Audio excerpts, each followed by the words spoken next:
Are you tired of those budget meals that are prepackaged that you buy at the store? They taste like cardboard and they're not really that cheap. Well, get ready for a hearty budget meal that you can make at home that tastes great and will save you a little cash. Welcome to the Sauce and Gravy channel. This is Johnny Mac, and we're going to dive into a comfort food classic, a cream chicken with peas and carrots. Buckle up, let's go.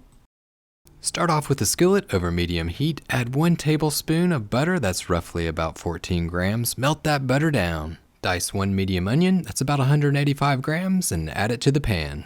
Saute the onions for a few minutes until they're nice and tender. Make sure to keep shaking them around with the spatula. But once complete, make a well in the center, and to that add 2 tablespoons of butter, that's about 28 grams.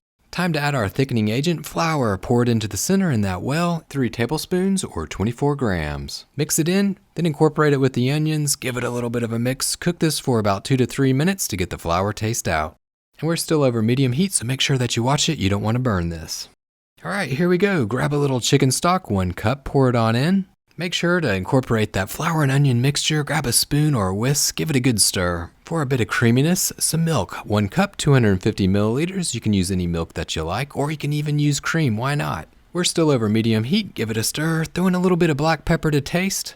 Time to throw in a little bit of chicken. I'm using 1 chicken breast that's been shredded. You can use any type of chicken that you like. And of course, we need some vegetables for this meal. So I'm going to throw in half of a cup of cooked carrots and half of a cup of cooked peas. You can even add frozen peas and carrots if you like. You might just have to cook it just a little bit longer. Give it a stir, reduce it down for 5 to 10 minutes until it becomes nice and thick. And while this cream chicken recipe is simmering down, now would be a great time if you like sauces and gravies to smash that like button and to hit that subscribe button for more sauce and gravy recipes. After the gravy becomes nice and thick, give it a taste, adjust the seasoning with a little bit of salt if necessary, give it a stir, and there you go. That's how you make cream chicken with peas and carrots. A hearty comfort food classic that not only tastes great, it's also a budget meal that'll save you a little cash.